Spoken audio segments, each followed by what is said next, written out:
ಮಾಡಿ ಅಬ್ಬಾ ಅಬ್ಬಾ ಪಾದಗಳೆಲ್ಲ ಪಾದ ಹೇಳ್ತೈತೆ, ಮೈಯೆಲ್ಲ ಒಂದು ಮುಲಾಮ್ ಕೇಳ್ತೈತೆ. ಈ ಅಂಗಡಿ ಕೆಲಸ ಮಾಡ್ಬೇಕಾದ್ರೆ ಈ ಪಲ್ಲು ಚೀಲಗಳನ್ನ ಡಗ ಡಗ ಡಗ ಡಗ ಅಂತ ಎತ್ತು ಗಾಡಿಗೆ ಹಾಕ್ಬಿಡ್ತಿದ್ದೆ. ಆದ್ರೆ ಈ ಎಲೆಕ್ಷನ್ ಪ್ರಚಾರದಾಗೆ ಸುಮ್ಕೆ ನಡೆದಾಡ್ಬಿಟ್ರೆ ಸಾಕು, ಅಯ್ಯಮ್ಮ ಸುಸ್ತಾಗ್ಬಿಡ್ತೈತಲ್ಲಪ್ಪ. ಅದ್ಕೆ ಎಸ್ ಚೋಟು, ಏನಾಯ್ತು? ಅದ್ಕೆ ಹೆಪ್ಪಾಕ್ಸ್ಕೊಂಡ್ ಬರೋಣ ಅಂತ ಪಕ್ಕದ ಮನೆಗೆ ಹೋಗಿದ್ದೆ. ನೋಡಿದ್ರೆ ಮೊಸರೆಲ್ಲ ಖಾಲಿಯಾಗಿದೆ ಅಂತ ಹೇಳ್ಬಿಟ್ರು. ಏನ್ ಬಂತು ಅವ್ರಿಗೆ? ನೀನೇನು ಯೋಚನೆ ಮಾಡ್ಬೇಡ ಚೋಟು, ಯೋಚನೆ ಮಾಡ್ಬೇಡ. ಇದೆಲ್ಲ ಆ ವಿರೋಧ ಪಕ್ಷದವ್ರ ಕೈವಾಡ ಅನ್ಸುತ್ತೆ. ನಿಜ ಅದ್ಕೆ ನನಗೂ ಹಂಗೆ ಅನ್ಸುತ್ತೆ. ಆದ್ರೆ ಯಾವ್ದೇ ಕಾರಣಕ್ಕೂ ನಮ್ ವಿರೋಧ ಪಕ್ಷದವ್ರಿಗೆ ಮಾತ್ರ ಶರಣಾಗದ್ ಮಾತೇ ಇಲ್ಲ. ನಮ್ಮ ಹತ್ರ ಮೊಸರು ಇಲ್ದೆ ಹೋದ್ರು ಪರವಾಗಿಲ್ಲ, ಆದ್ರೆ ಅದಕ್ಕೋಸ್ಕರ ವಿರೋಧ ಪಕ್ಷದವ್ರ ಬೆಂಬಲ ಕೇಳೋದು ಬೇಡವೇ ಬೇಡ. ಏನವ್ವ ನೀನು ಈ ಜೀವನ ಅನ್ನೋ ರಾಜಕೀಯದಾಗೆ ಹಂಗೆಲ್ಲ ಕಡ್ಡಿ ಮುರಿದಂಗೆ ಮಾತಾಡಬಾರ್ದು.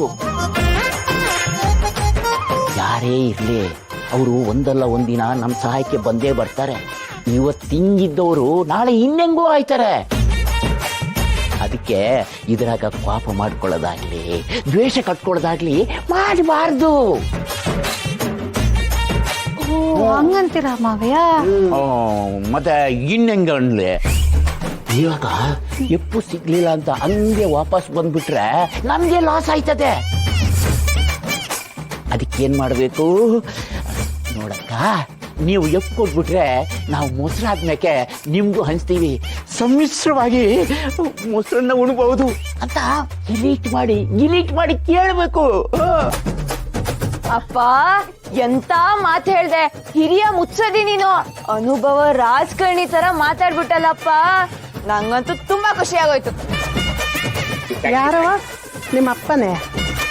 ಹೌದು, ನೀವು 3 ಜನ ಸೇರ್ಕೊಂಡು ಏನ್ ಮಾಡ್ತಾ ಇದ್ದೀರಾ? ಏನ್ ರಾಜಕೀಯ ಮಾತಾಡ್ತಿದ್ದೀರಾ ನೀವು?